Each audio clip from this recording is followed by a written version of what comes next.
Okay, let me get Scarra.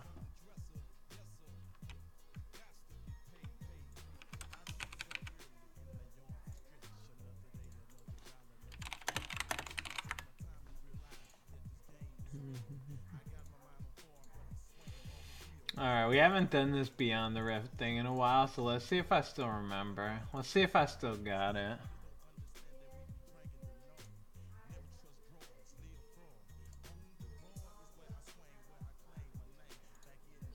Hey, you ready, buddy?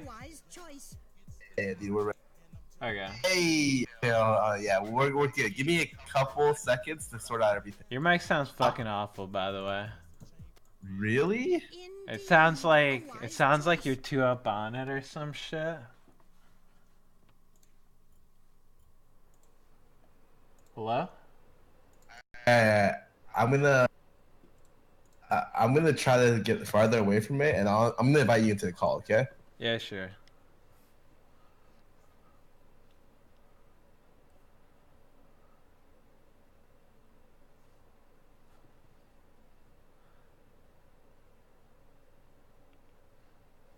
Where's the call?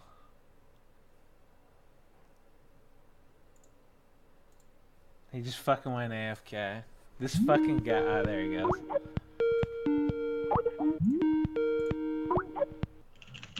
Hello? Alright. Hello? Hey, how you guys doing? Yeah, can you see us? Yeah, I can see you guys. Look good. Is my mic still sucky? No, it sounds better, yeah. Great. Can you talk real quick, Froggen? Test, 1, 2, 3. Okay, just mute your Skype and then you're good. Alright. Well, does anyone have any objections to starting now? Does anyone need anything? Nah, dude, I've been waiting. Alright, perfect then. Dude, then let's get it underway. Ladies and gentlemen, the long-awaited episode number fucking 20 of Beyond the Rift Season 2, starring the one and only Imaqtpie, hero to many. Thank you guys for joining me today. Joining me, my wonderful guest, Scarra. Scarra, who are you? What's up, guys? I've been a player, a coach. Right now, all I do is stream.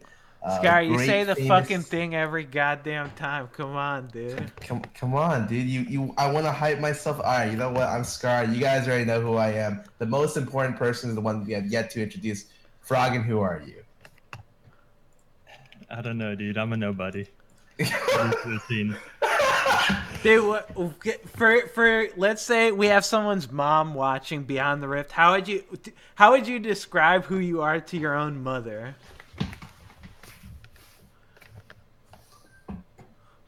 You're a guy. I'm just a guy that plays League of Legends. That's what I would say, dude.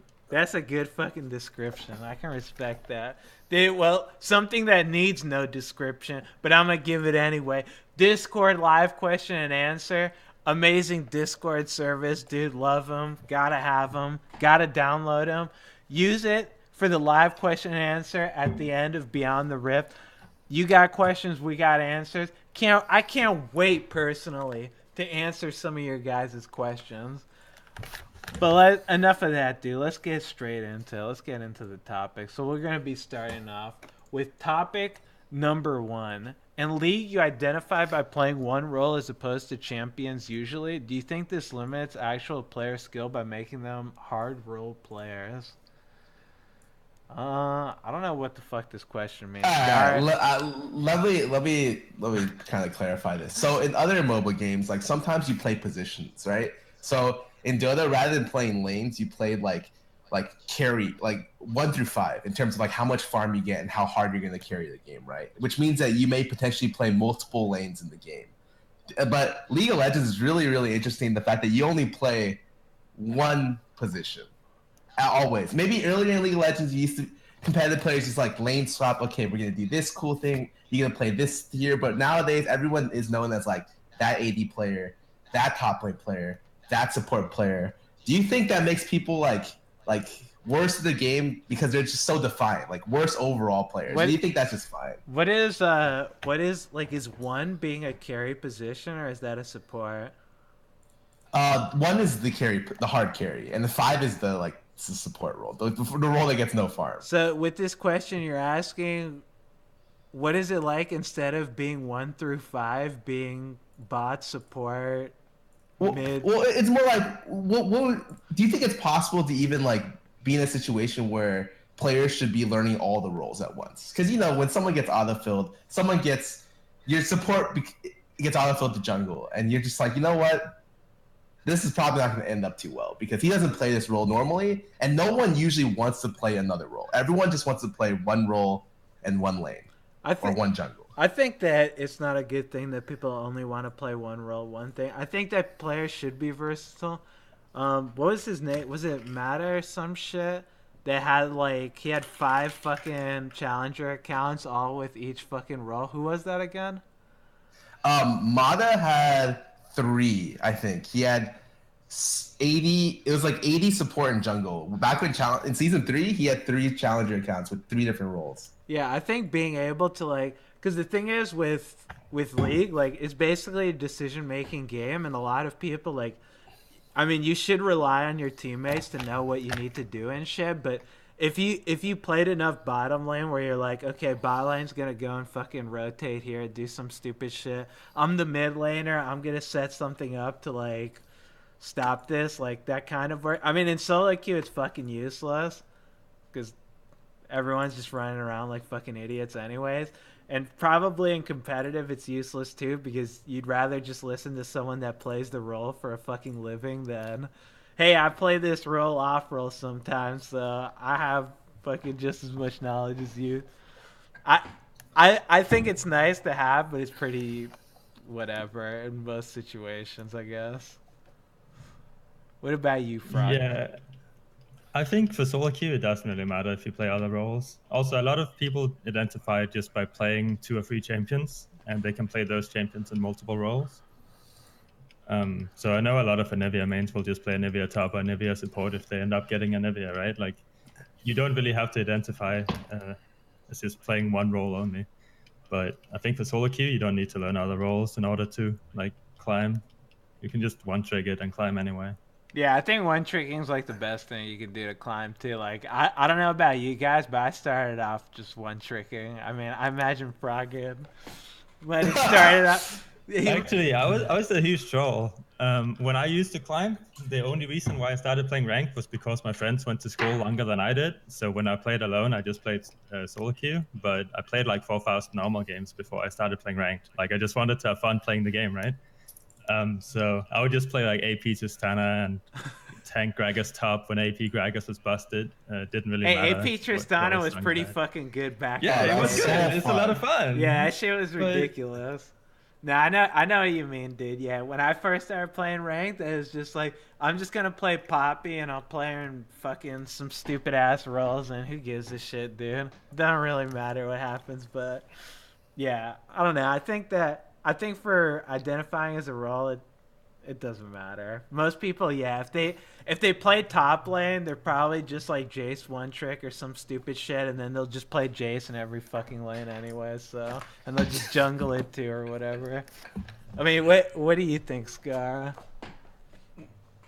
No, maybe I look down too much. Not look down, but I think it's nice to have the ability to play multiple roles. I just don't like it when they're okay, I can only play this one lane, or but to be honest, that's how you become really good at one lane. So rather than people being jack of all trades, maybe they'd be better players overall. I guess in the end, it doesn't super matter because if they're playing just one role, they're getting really good at that one role, right? So who cares if they do get autofilled to another role? That's just a problem you're gonna have. Yeah, it's just shit matchmaking, dude. You can blame. Yeah, Riot for that one. it's if you get 2 autofill players in a team, you're probably gonna lose anyways. So while that if they played all the roles, it might help those situations. They might be worse players in every other situation. So it's yeah, I guess it's just in the end doesn't really matter. I think for defining as one role, if you literally only play one role and you go into and you queue up to ranked, it's important to know what you're already gonna play if you do end up getting autofilled. so you actually just have something to fall back on. Like there's some champions you can just play that doesn't really matter, right? Like you get top, just play Maokai, dude.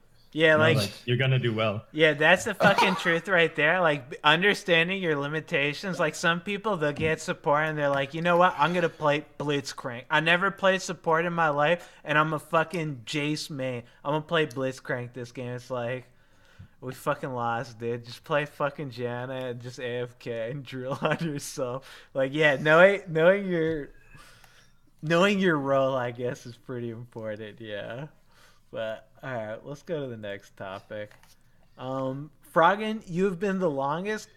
You have one of the longest competitive careers of anyone playing right now. What do you attribute your resilience to? I just play the game, honestly. I know during the off season, a lot of people take breaks. They play other games. They don't really play solo queue that much. Every single off season since season 2, I've just been streaming pretty much every single day. So I just stay on top of the game that way. I think that's pretty much it. I think anyone can really be a pro for a long time if they just put in the time and effort. Yeah, I mean, I agree with that. Yeah, being able to play the game a lot's like the difference between a lot of pros like falling off and pros staying in there. I mean, I want to ask you, how do you manage to keep? Because do you take breaks from League at all or no? After I've only really ever taken one break from League. Actually, two. After we lost to Kabuma Worlds, I was like, damn, dude. I went on a vacation after that for like, what the fuck is that, dude? I went to Disney World in Florida for a week. I can understand that. And then the other time I took a break was after we went 1-17 in LCS. That was like pretty depressing too, you know. Yeah, so, those are good break times. I could agree with that. When life hits you hard, man, I'm not gonna need a break from League. Wait, but you said those breaks are only for like 1 week, right? Like I know players who took like a month break, but you're off the radar for 7 days. Yeah, I mean, I think that's a pretty long break. Like I kind of want to play League, partly because I don't really try other games, but it's just fun to play, you know? It's not like I need to grind it out 16 hours a day kind of thing, but I do play League. Yeah, man, I'm just surprised. Like, what do you think of other pros that, like, do you think that other pros don't put in enough time into playing just like solo queue and all that shit during off season? Like, do you feel like there should be more of a commitment to League or? Not necessarily. I think it's one thing that I have kind of neglected is just I spent like 3-4 years just only playing League. I think other things in life are pretty important too. Like it's pretty important to take care of like your mental health, your physical health, friendships, what's called your relationship with your family and all that kind of stuff is pretty important to take care of. It's not really something I've been doing a whole lot the first couple of years I played pro. So it's not like I don't really think I did it a super good way. I've just been playing a lot of League. Yeah, I'm just impressed. Like, yeah, playing competitively and like not having breaks would just mental health. My mental would just fucking be kaboomed after that shit. Like, dude, you stream solo queue every single yeah, day. but solo queue is fun. Yeah, no, solo queue is fun though, because the thing is it's like, dude, who gives a shit? Like, ultimately, it's like, you fucking beat me in lane. Good fucking job, dude. Way to fucking go. Like, if I was playing an LCS and I was like getting fucked or some shit, it'd be like, holy shit, I can't fucking. Like, my mental would just fucking be gone. So I think it's pretty impressive for that. Do you really think solo queue and competitive are? I feel like solo queue doesn't fucking matter what happens. Like, I play a solo queue game, it's like teams fucking 0-20, who gives a shit? I'm 0-20, who gives a shit, dude? I mean, I think it only really matters if you want it to matter, right? Like, it obviously it's not really a team environment, and it's more difficult playing solo queue the last couple of years because Riot has been wanting it to be more of a team game. So you rely on your team a little more, and you need to work with them. So, but I still think you can actually make solo queue matter. I think a lot of pros just go into solo queue, like I do it too, just like you just kind of run it down. Just play as aggressive as you want. If you get ganked, it's like a fucking shit tier jungler, you know? Yeah, no, that's what I let's go do every next. fucking game. No, that's exactly what I do. I just fucking hump the tower, and it's like, oh, I got ganked, we fucking lost. That's just it. I don't know. That just makes solo queue fucking makes it fun, dude. If I played solo queue and I was like, you know what, the jungler pathing, he's gonna be around here at this time. I gotta get wards out. Let me hug the tower. I'm gonna play really safe, and I'm gonna wait for my team to capitalize on this moment while the jungler's bottom. Team dies fucking top lane. That's when my fucking mental is just like, dude, the jungler is fucking sitting bottom the whole fucking time, and you died in a 1v1. How the fuck is that possible? Dude, that's why I always have to tell people when they first start streaming, they're just like, how do you stream for so long? My number one advice, don't take it too seriously. Because if you invest too much of yourself into the game, who do you become? You become toxic, like 100%, because you just can't take games like that back to back to back for 9-10 hours in a row and like be okay. Like no one can do that. Like your mental state will deteriorate to the point where you're just like raging at your teammates. Now, I mean, I definitely think you should take solo queue serious, but yeah, like a lot of people, they'll like, I gotta min max, I gotta do everything perfectly, and as soon as one of their teammates fuck up, it's like, what the fuck are you doing? I did everything perfect and you ruined it. It's like, I mean, first of all, you probably didn't because it's fucking solo queue and you're some random fuck in this game. And then secondly, it's like, what do you expect from people playing solo? Like, no one gives a shit, dude. I mean, as tragic as that is to say, like, yeah, no one's going to be like, all right, jungler's here, let me play safe. It's like, all right, jungler's here. I got a 1 CS lead. Let me see if I can 1v2 him. That's just how it goes, dude. But anyways, back on topic, Scar, you got any comments for Froggen's long competitive career? Dude, I honestly just think it's because he loves the game. Like straight up, it's something that I've noticed like a lot when I like talk to Froggen all the time.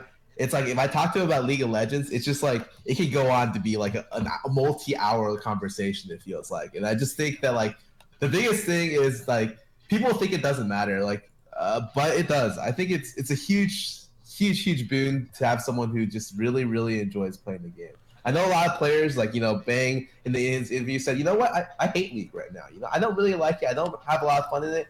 And I think that that's okay, maybe in the short term. But, like, if you're looking to... Yeah, that's why I got second place, dude, because it fucking sucks. Come on. That's a loser mentality right there.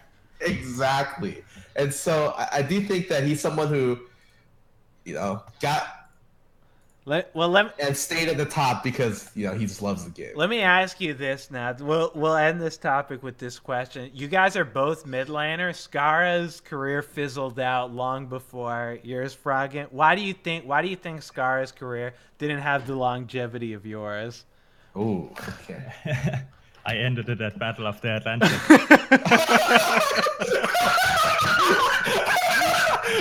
Go on to the next question. That's a good answer. That's a good answer. Your recent teams have not found much success, but individually you're still dominant as a player from the man himself. What would you need in a team to find at least domestic prominence? I think this question is pretty hard to answer, not gonna lie. Give it to us straight, dude. Yeah, I always wanted to hear from you because I've heard from a lot of other people, Froggen needs X or Froggen needs Y. You know, I want to know what you think about it.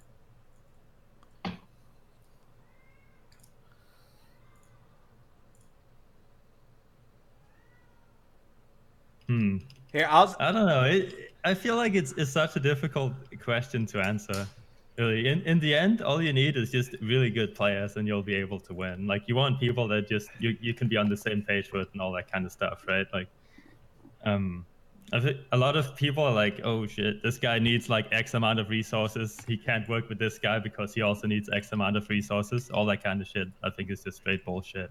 You think it's garbage? Well, let me ask you, when you see those analysis tables or whatever, and it's like, here's the gold distribution of like how this player farms and shit, and why it's not going to work on this team because this player's gold distribution charts also show that it's going to be overlapping and all that bullshit. You think all that shit's just useless? Of course it's useless.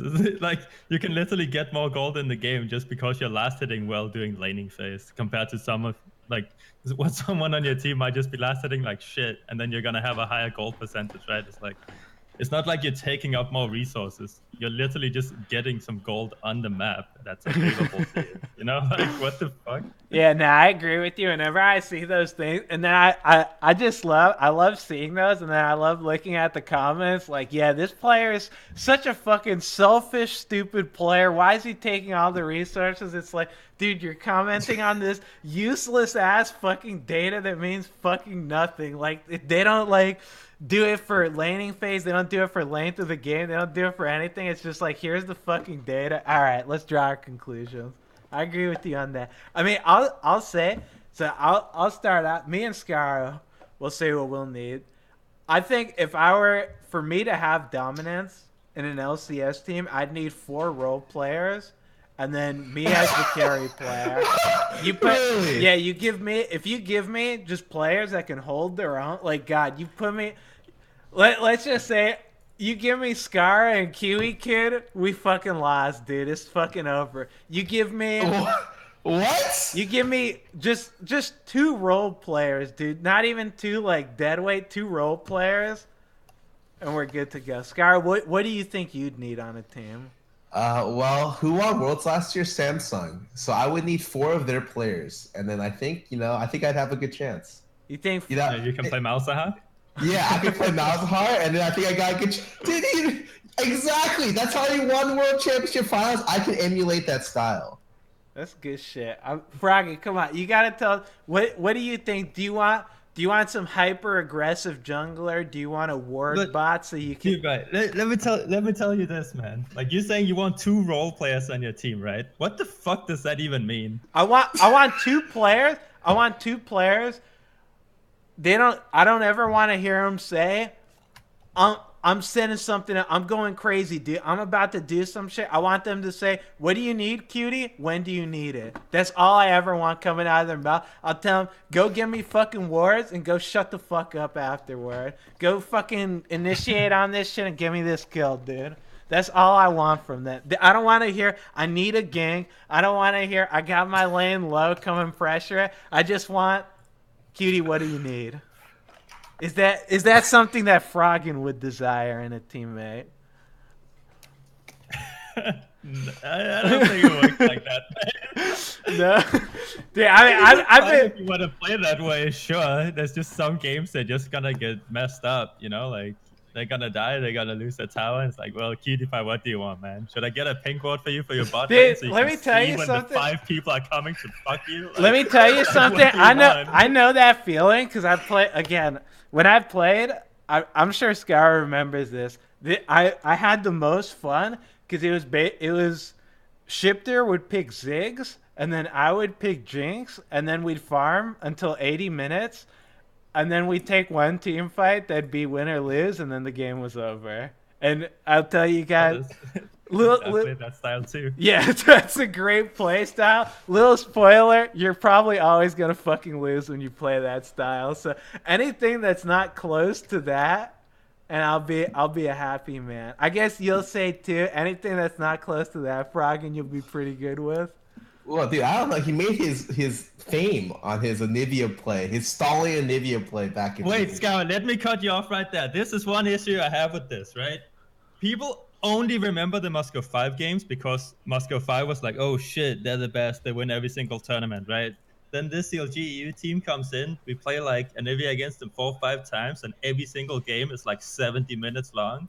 And that's the only thing people remember. So everybody thinks we're literally just stalling every single game we ever play.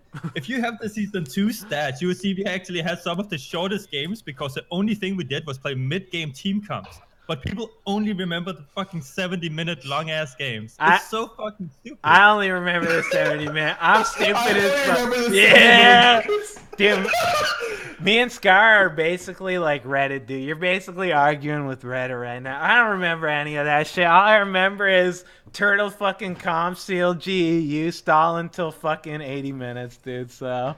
Dude, that's literally... Okay, Frog, you bring up a good point. There was a period of time where Dignitas... when I think I just started coaching the team, we ended up having some of the best barrier control for like a period of 3 or 5 weeks. Wait, and no one's had best Baron control.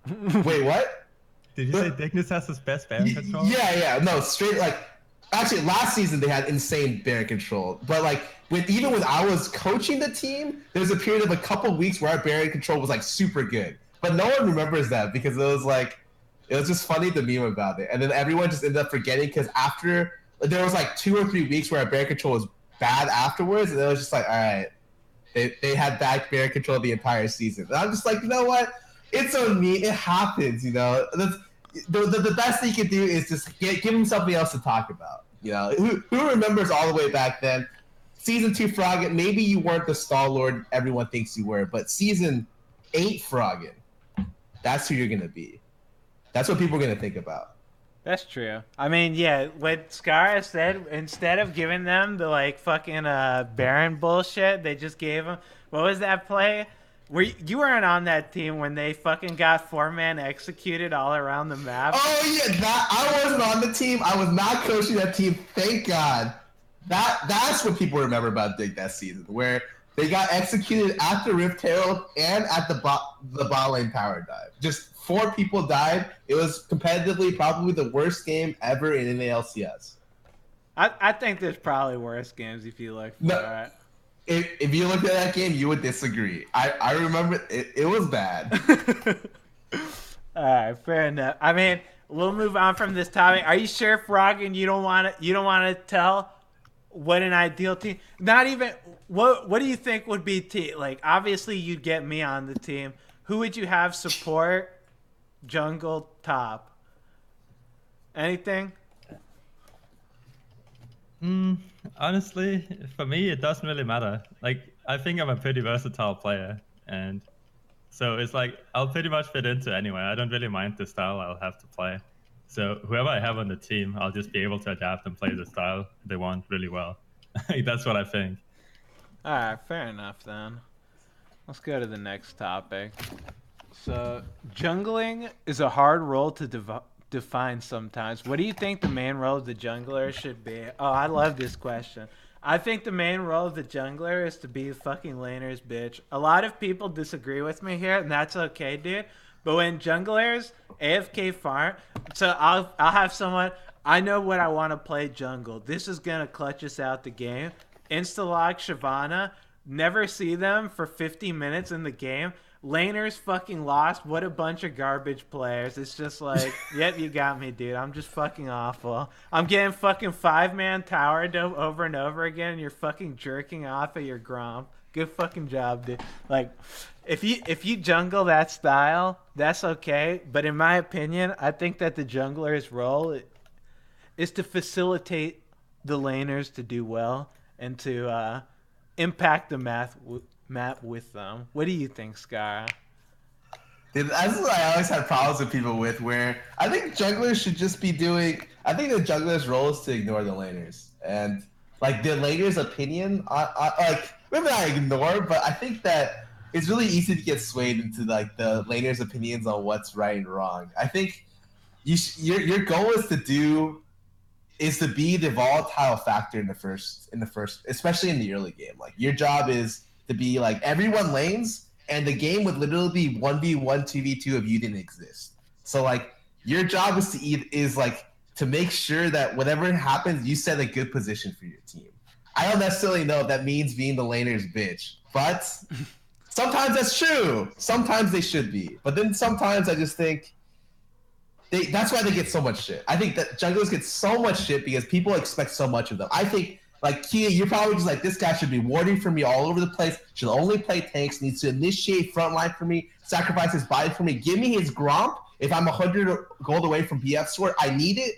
And it's just like, Jesus Christ, dude. All I'm saying is, like, if I have my lane opponent on the tower with, like, 10 fucking health, and then I ping them, and then my jungler goes to fucking farm wolves or some shit, like, obviously, I'm not going to be like, what the fuck are you doing, you idiot? But it's like, you know, is the 70 gold that you're getting from Wolf worth more than the pressure that you could be getting bot lane? I could see people arguing either way, but in my opinion, it's not. Froggen, what do you think the role of a jungler is? You think it's to just say fuck your lanes, dude? Who gives a shit about them? No, I mean, the jungler can kind of do whatever. I don't really like if they want to farm up, right? Like you gotta play accordingly as a lane. If they want to do a lot of stuff, you gotta play accordingly too. The easiest thing is just to know what the jungler wants to play, so you can do some kind of pick according to that, right? Like you don't want to need to play super aggressive with Lucian mid if you have a Shyvana jungle. You know, you're just gonna get ganked over and over and die. There's nothing your jungler can really do. Like, you know, it's like you gotta play according to each other. And yes, if you need help bot because you need 100 gold for a BF sword and the jungler decides to do a camp, well, the guy's a fucking idiot. Like, you should be able to help each other, right? That's pretty much how it is. Yeah, I mean, I guess I agree with Froggen. That's my biggest problem with junglers is like it's too easy because they don't really have to do anything. Like, yeah, they don't need to do anything, and it's not their fault if like if nothing happens, someone dies to a gank. It's like, well, I was fucking farming, dude. That's your fault. And yeah, it is. But like, if that happens like 50 times in a row and he hasn't warded and all he's been doing is just farming the entire fucking game, it's like, at a point, dude, it's kind of like you're playing a 4v5. Agree with me? No. I agree with you. If I die to a gank and the jungler has 2 trigger, what's up? That's a tilter. I won't be able to play the rest of the game. Yeah, like, What? yeah, I agree with it. Like, if you're playing a jungler, like, I've seen people, they'll pick, like, Rek'Sai, and then they just never gank early. They never do, like, creative gank patterns. It's just like, I'm just going to farm my jungle camps and go late game. And it's like, well, we're late game, and you're Rek'Sai, and you're fucking useless because you built warrior, and you have 0 kills, and you haven't fucking done anything. Good job, dude. Like... Is it really his fault? No, because I mean I should have just won the 1v or the 2v2 bottom. I shouldn't rely on my jungler. But is it his fault because he was complete deadweight the entire fucking game? What do you think, Scar? Yeah, I would say some of the blame is to him, but I guess that's why the role is so complicated. Like that's why whenever I'm like trying to even learn jungle myself, it's like the expectations of what the jungler needs to do and the expectations of what the lanes want the jungler to do. Sometimes I'm just like, wait, you expect me to be God? Like, not even God and the servant. I need to be hard carrying the game, but not in the sense that I get you the kill, and in the last 1% you take, so you get the kills. So like in the laner's head, like sometimes I think the jungler's job is to be like the omnipotent like support.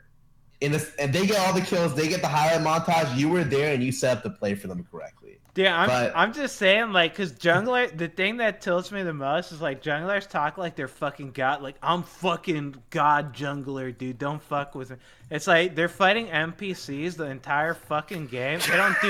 They're not doing anything that requires like using their fucking brain at all. Like occasionally they come out like, hey, look, a freebie, dude. Oh, I got a free kill. Nice. Let me go back to jungle. And it's like, look at my KDA. Look at my farm, dude. You guys all fucking suck. It's like, yeah, you've been fucking useless this whole game. No shit, we suck to fuck you off from us.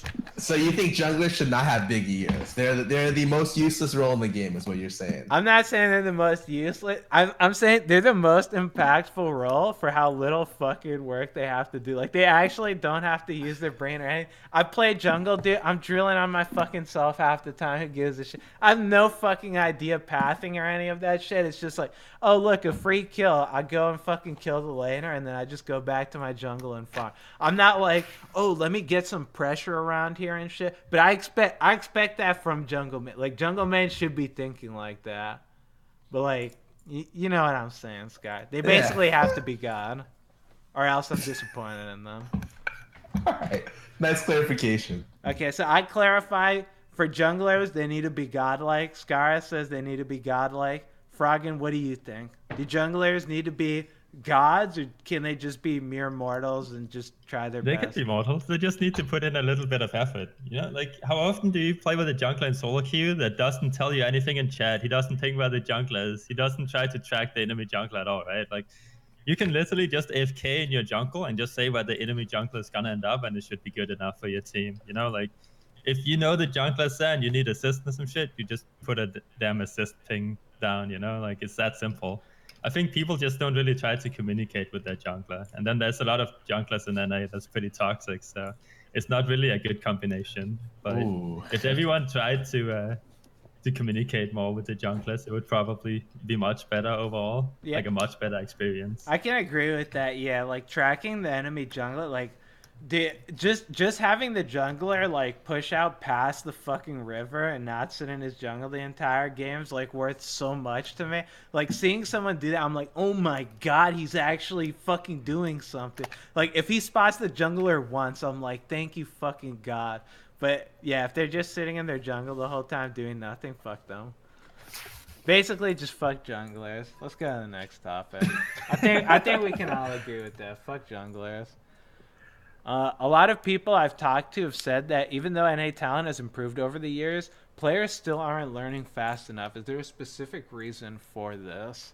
Scarra made this topic. Scarra, who are the people you've been talking to? Like a lot of the teams that I've been talking to, literally like just will always be like, okay, well, we need to import for this position because NA sucks. And a lot of the players I talk to do that too. And that's why I wanted to ask this question because Froggen's on. He's a mid laner, and mid lane's the one position in North America where I talk to people and people are just like, Jesus Christ, dude. We can't do anything about this position. We have to import. If your name's not pole belter or high, we have to import 100% because it's just a lost cause. And so, Frog, tell me, is it a lost cause? Is NA hopeless in the mid lane? I mean, compared to the imported players, then kind of yes, but I think the EU mid laners has just been better role models than the NA mid laners. You know, that's why we have so many good mid laners in EU. Wouldn't you agree with that, Scarra? Yeah, role models, like you know, like we train them really well, right? Oh, okay, yeah, they're good players, right? Okay, sorry, use a different word than I expected. Yeah, but I don't really know if it's a lost cause or not. I think there's a lot of things about NA that just makes it harder to practice. Like, obviously, ping is an issue, especially when you play mid lane. There's a lot of like skull shots back and forth and stuff. I think one thing I noticed is in EU, when I played there, especially during season 4 and 5, a lot of mid laners will try to make plays and stuff. When I got to NA first, I was like, damn, dude, every single mid laner is just playing like they're the jungler's bitch or some shit. It's just like this sidekick for the jungler whenever they go in and do some stupid shit. They don't really try to like get really good, or they don't try to understand the lane really well. They just kind of walk around and do some shit and fight. That was my first experience when I got here, which is kind of odd compared to how EU is. So you're saying NA mid laners are just more passive? Yeah, I don't know what. Not really more passive. It's just like they won't try to make plays on the enemy mid laner. They will just like try to, I don't know, do something with the jungle. I think in EU, junglers would just gank a lot more during the time. Like, this is my experience when I got over here around season 5. I don't really know how it is now for EU because obviously I've been here for like 2 years. But I think in EU, the mid laners just try to actually like make a lot of plays, and it also does look very flashy when it happens. So you're talking about in solo queue, right? Yeah. Yeah, I can't. Well, for LCS too. Yeah, obviously. I can agree with that in solo queue because a lot of the times, like, I mean, yeah, I don't think that a lot of the times I play solo queue and yeah, I'm AD main. Most of the bot lanes I play against, they're just like, no one tries to do anything. Most people just try to scale, which I mean is fine. There's nothing wrong with like scaling. Like playing for late game's a really good strat, but like I know when I'm playing against a Smurf, like an LCS player, and when I'm playing against like just some fucking random solo queue player, because like they'll actually fight me back. Like a lot of the times people just don't fight back. They're just like they just concede everything. And it's just like do something, dude. Just fucking try. I'm fucking just like in your face all fucking game. Like just kill my ass or something. Like a lot of from a bot lane's perspective, it just seems really fucking weird playing sometimes. And like, I don't know how support. I think supports. What do you guys think of supports in NA? Do you think like I think that there's some good supports, but I'd say that it's kind of lacking a little bit. Actually, no, maybe it's not lacking that much. I think it's gotten a lot better over the Yeah. years. But the problem was in the Ardent meta, it's hard to tell good supports. Like literally, even at Worlds, I was just like, who's a support player for this Chinese team? Who's a support player for that team? Legit, just forgot. And it's not because like they're not playing well. It's just because the role itself is like very very forgettable. But like in this meta, I feel like it's a lot better for support players because like you can kind of show off a lot more. You could be a more versatile player. Yeah, I mean, I'll say, I guess like my biggest thing with I guess NA talent from just because I play solo queue 10 hours a day every day pretty much is that it just feels like a lot of them just don't take risks in solo queue, and I feel like risks are like what make you a better player. I don't know what your guys' experience is with it in solo queue, but it just feels like I don't want to feel like it feels like no one's trying, but it just feels lifeless sometimes. Where it's just like someone fucking do something. Like just go for anything. I don't give a fuck if we just fucking lose off the play. Just go for something. Like Dude, wait. You say that. You don't really mean that, dude. So you're saying that if the game loads in and your mid and top laner die at 3 minutes, you'd be okay with that. I'm saying when we get to like team fighting and shit, maybe it's just because I get triggered back in the days of, like I said, Dignitas, where we stalled the game for 80 minutes. But like when I play solo queue and the game just stalls out and nothing's fucking happening for like 20 minutes straight, it's just like someone fucking just do anything. I don't give a shit if we fucking lose. So fucking who gives a fuck? Just fucking initiate and team fight. If we lose, we lose. Who gives a fuck? You don't. What do you think, Scarra, on it? No, Flag, what do you think about this topic? We've talked a lot. I want to know what you have, what ideas you have. I think that for supports, but also just in general, it seems like people just give up really easily. It's not necessarily that, obviously they're just sitting back, not doing anything, but I think it's more that they don't know what to do. And this is pretty much the experience every single time I go to Korea and we play some games. It's just the Korean supports, they will just fuck you up. Like they will just kill you because they know what they're capable of doing. In NA, it seems like a lot of them just have no clue how they're supposed to do anything. It's like this poke support meta is just perfect for all of them. They can just sit in their lane and poke with their abilities, like they don't really need to do anything.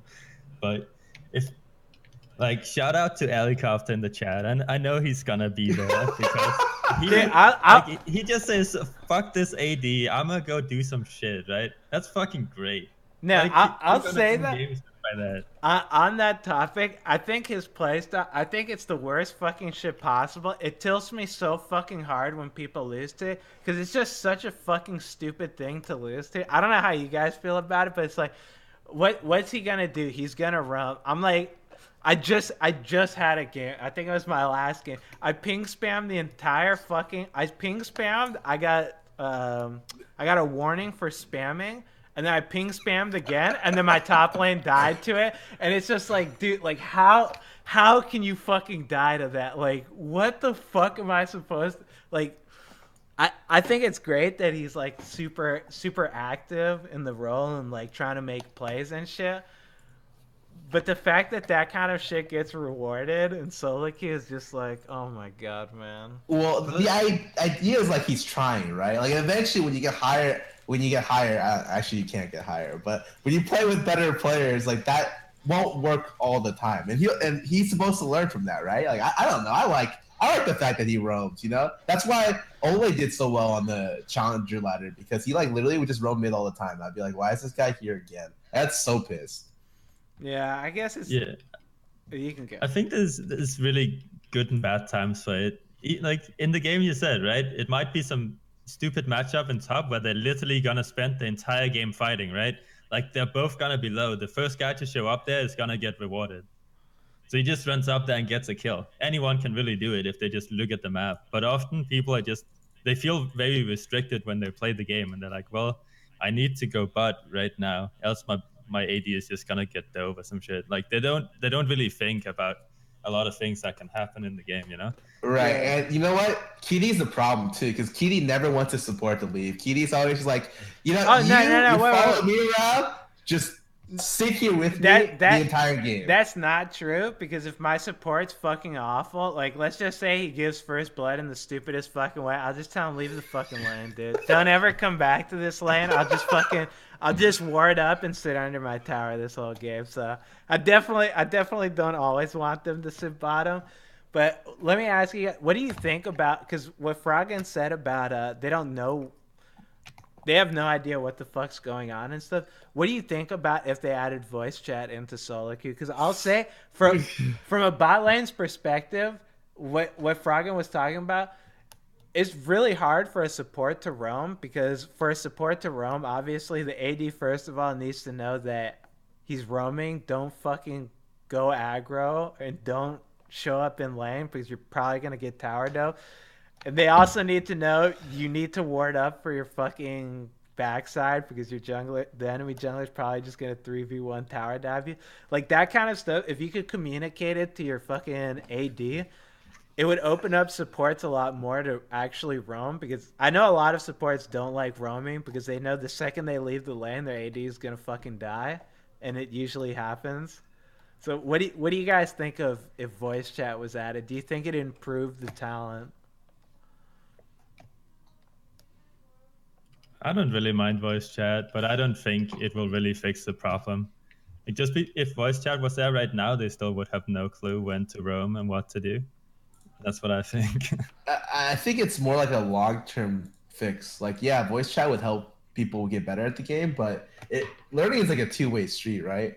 Let's say, like, they might be, all the supports might listen to you, Kitty, because a lot of them look up to you, right? But if, let's just say, they're not an LCS player, you know, and then you use voice chat, you're just like, okay, dude, we're gonna make this play. You gotta go here, and then like they just don't agree with you, and they start flaming each other. I think I'm on the side of you, but I have a lot of people playing League in my household, right? And when I talk to them about this issue, they're just like, no, it feels really bad to be in voice comms. Like, if voice comms is a thing and it was like mandatory or expected, then like getting flamed in voice comms is like 200 times worse than just getting a type. Like they like can't handle that well. And so I don't mind getting flamed, because I've been getting flamed by random people for like my entire competitive career, right? But I can understand where like that level of like possible toxicity, isn't something that Riot ever wants to do.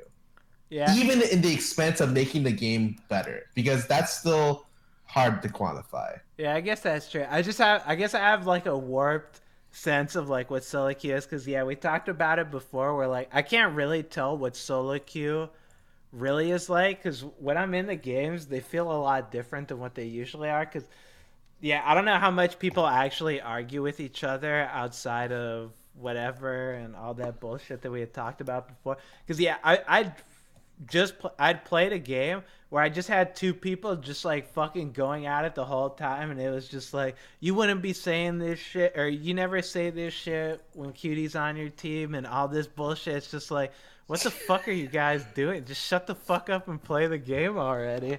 Like, I guess I don't know what it's like on the other side to just be a solo queue player trying to grind your way up, like what voice comms would be like. I guess it would be kind of hellish, because everyone's got a fucking ego and everyone wants to argue with each other. So yeah, I mean, if there was one thing that you guys think could like elevate NA talent to the next level, what would you say? I'll start off. I'm gonna go with academy teams. Froggen, what do you think?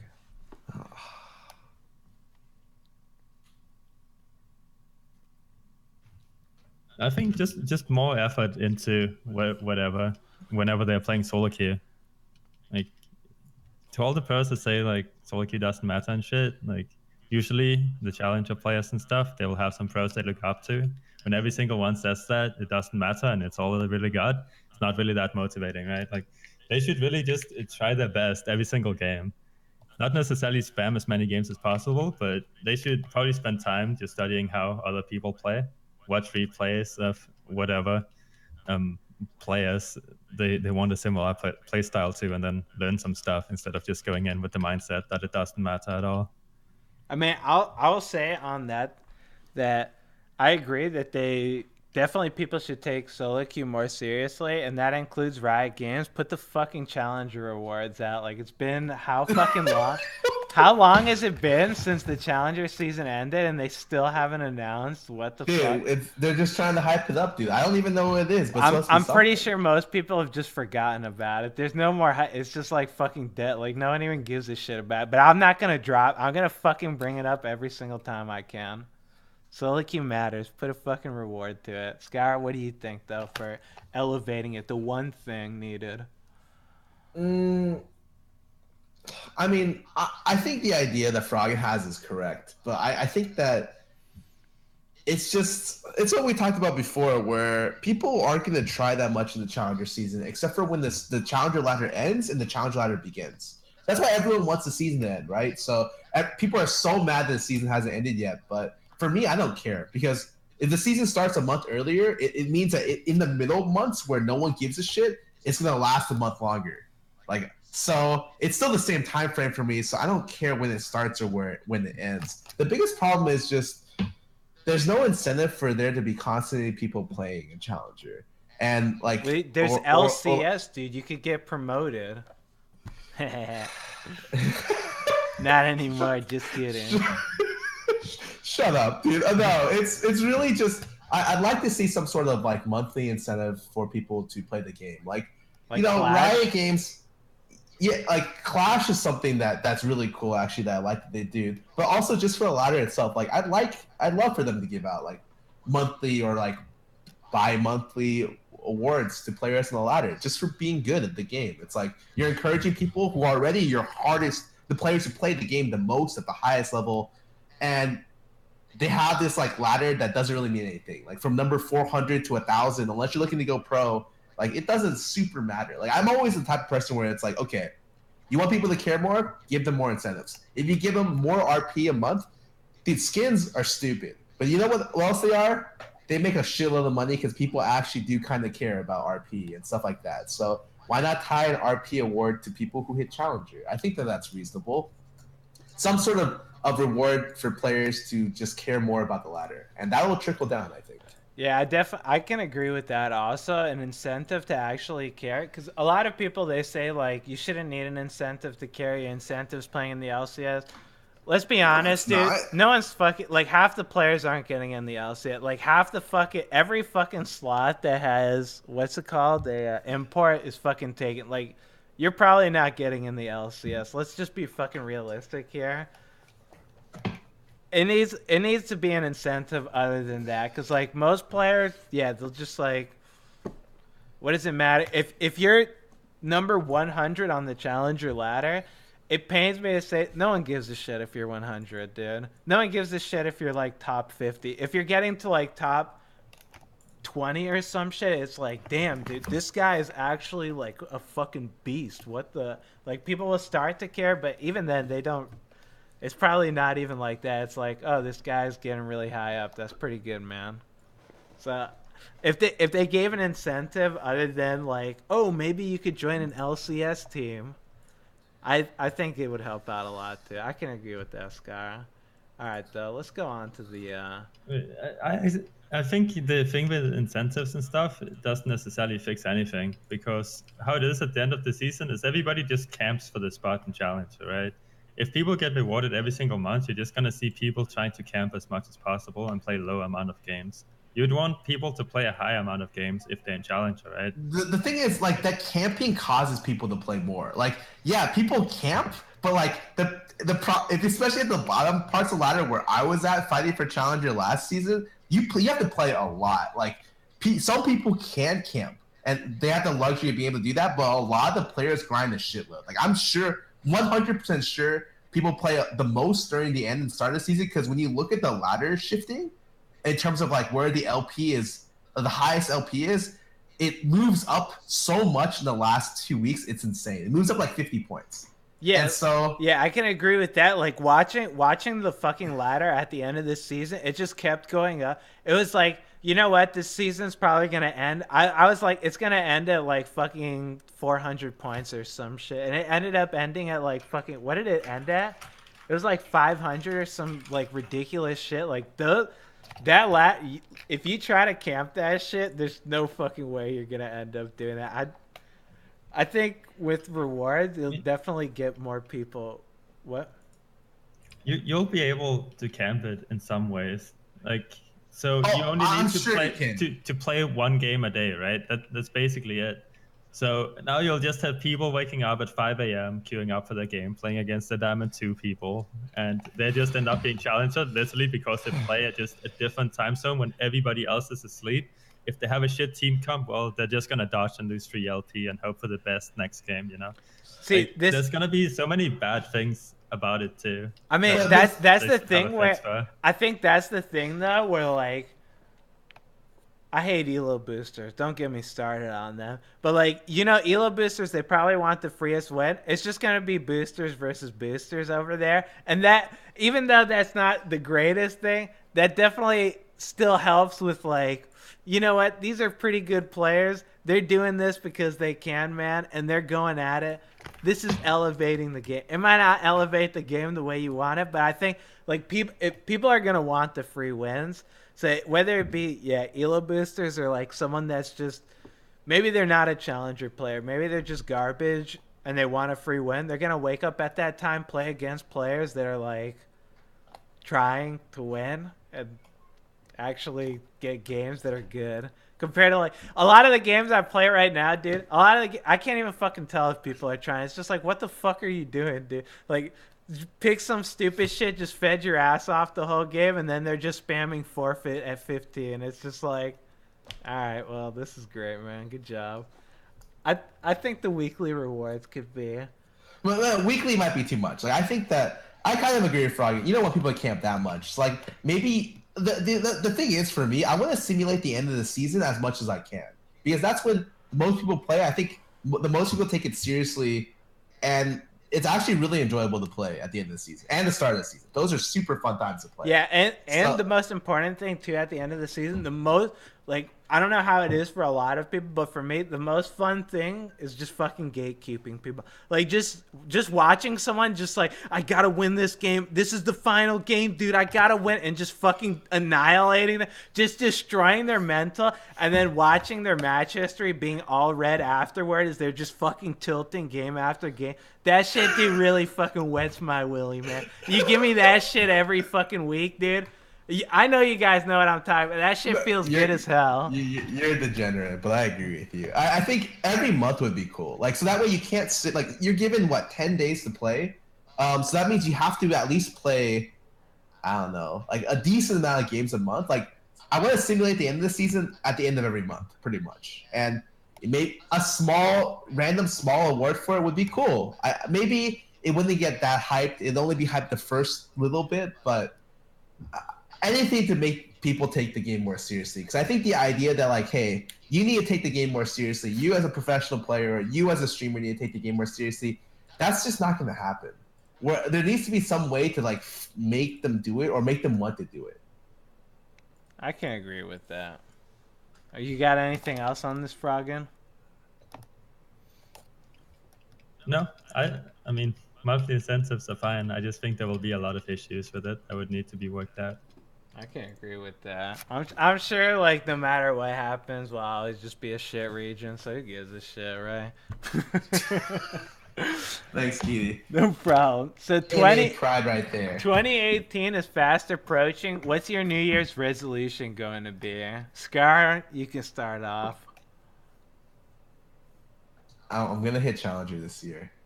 Not be Rayquan Masters 2 years. That's your New Year's resolution? No. I think it's just, I think this year I'm going to be focusing, like, a lot on, or more on out of game health. Like, I've been grinding so much League recently that it's starting to take its toll on me, and just so, like, I think starting pretty soon I'm gonna be focusing more on, like, you know, healthy body, healthy mind kind of stuff, as opposed to being like ultimate grind lord gamer god which has negative repercussions to if you extend it, like I have for multiple years. That's a good New Year's resolution. Froggen, what about you? I don't really do New Year resolutions. Come on, So you must have some. Ooh. What goal do you have for yourself? well, if I have a goal for myself, I don't really need New Year to like hype myself up. I'm just gonna go out and do it. Sure. But so that, is there any goal that you would like to have for the next year? Doesn't have to be like New Year's resolution. Sure, I have a lot of goals, but I don't really want to share them with people. So I like the that grind of being able to keep myself to my own promises and all that kind of stuff. I can So respect that. I mean, All right. I guess for me, like, I don't have New Year's resolutions either. I mean, I've been fortunate enough where there's nothing really that I don't know if it's good to say there's nothing really that I want anymore, but there's nothing that I'm like, I gotta do this, dude. I gotta get rank 1 in North America because I already did it. I gotta compete at the World Championships because I already did it. I gotta play in the LCS. I already did. Like, at this point, I don't think there's anything else for me to really do. Would you guys agree? Whatever floats your boat, Keely. Is that a yes from both of you? sure. Sure. Exactly. Keely. So like I was saying, dude, I came, I saw, I conquered. There's nothing really left for me to do anymore, so I'm just chilling, dude. My New Year's resolution, keep doing me. I guess at the end of the day is that. But let's go to the final topic.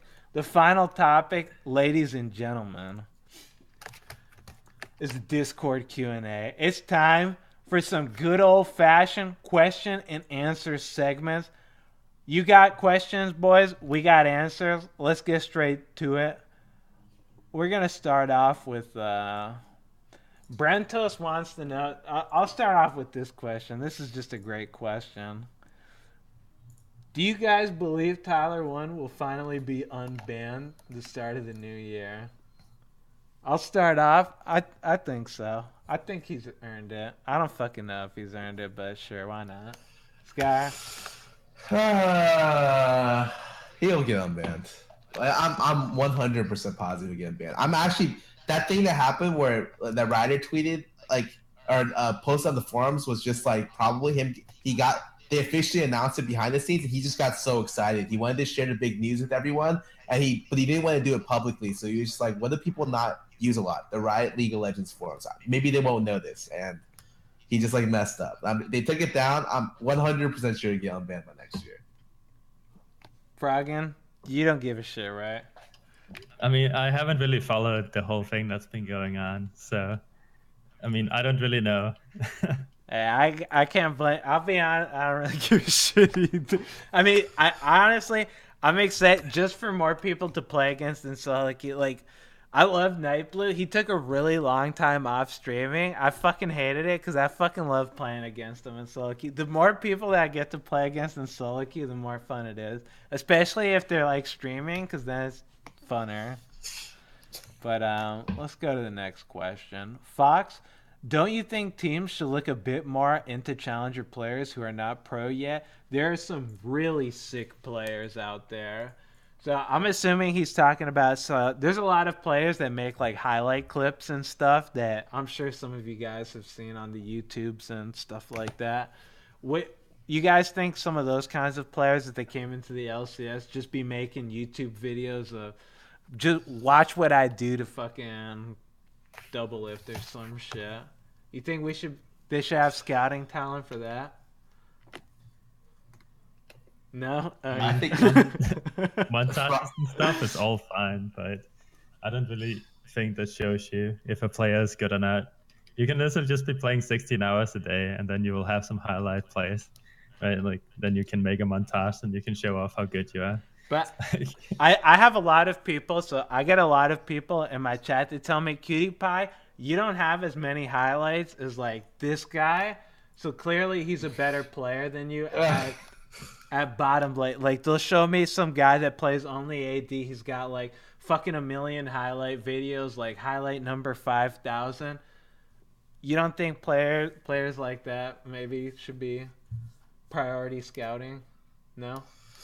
I think people constantly overrate players because they want to believe that they're better than they are, and I think that it's fine to fish for or it's like want to support players who are in the LCS or players who are aspiring to be good players, but like at least for the mid lane position, when people tell me X player is really good and I've laned against X player and then I go and then lane against someone who's in the top of the LCS and it's like night and day, I just think it's funny. Like it's there's a long road to go. Like I recently talked to someone on the academy team for mid laners, and they're just like, yeah, like even with a bunch of the academy mid laners, they're like at least a year off from even being considered to be in the LCS, and that's like the bare minimum. And if people are telling me that people outside of the academy deserve to be scouted, maybe they do, but no one's going to invest the kind of resources on that big of a risk or that big of a long shot. All right, fair enough. Hawk wants to know at Froggen, how did you and how do you practice mechanics?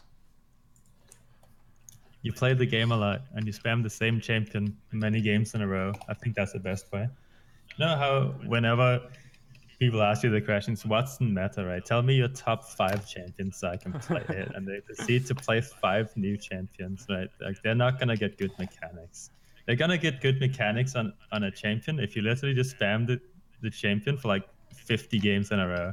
Maybe that's an over exaggeration, but you just gotta play the game a lot with the same champion. Whether it's a good or bad matchup really doesn't matter. Like you should be willing to lose in order to gain some experience on the champion and in order to like get some knowledge of what you can do in certain cases, and then you will be able to get really good mechanics.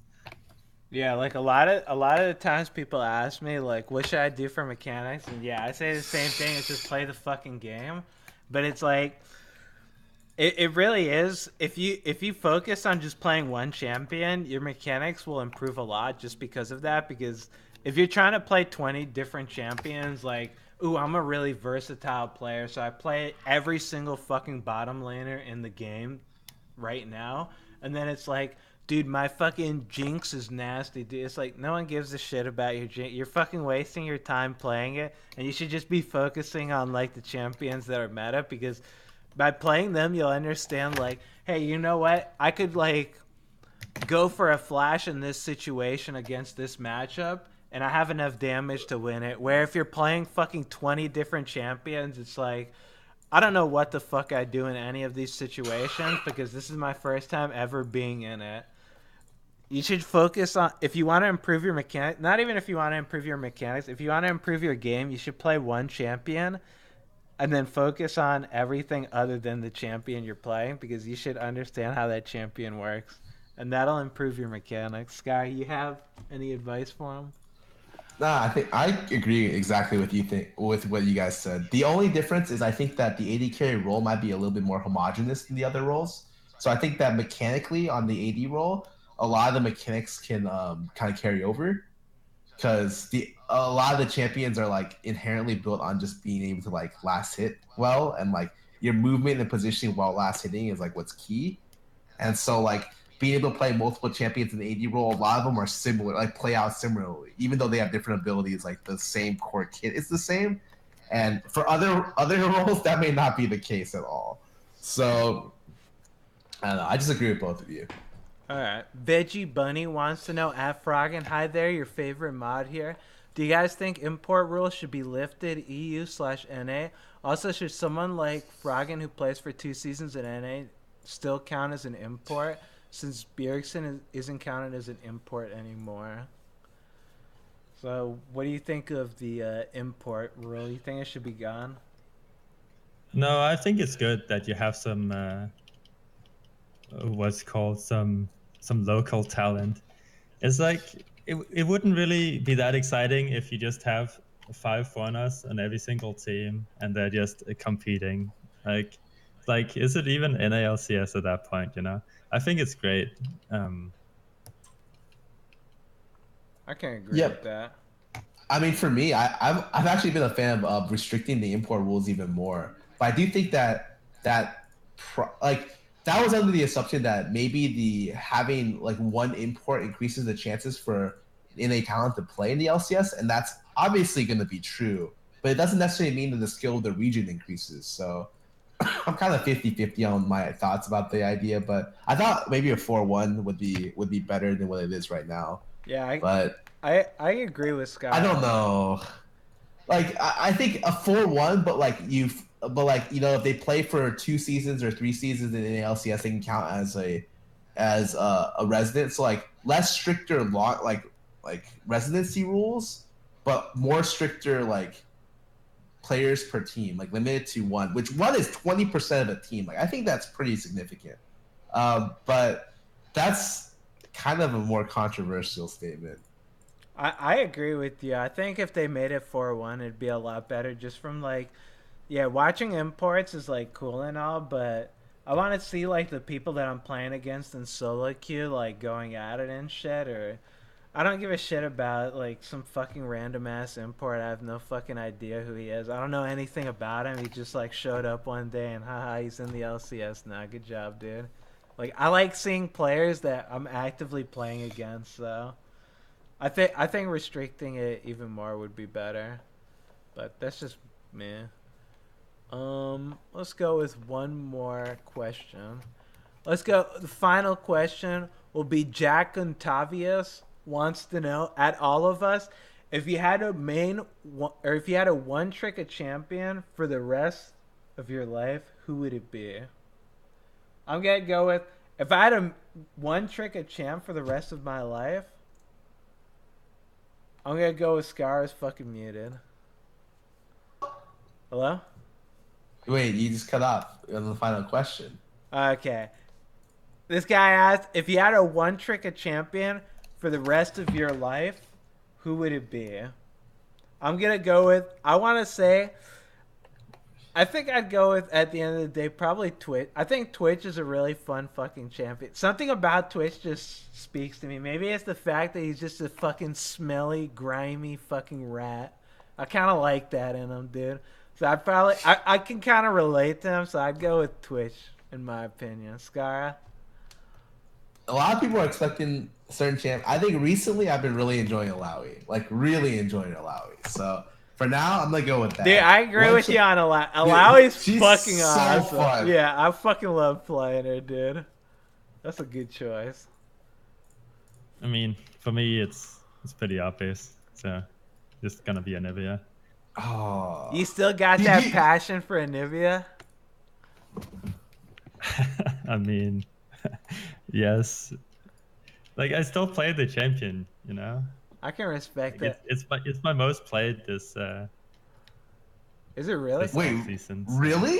I didn't even realize you played it that much. Oh my god.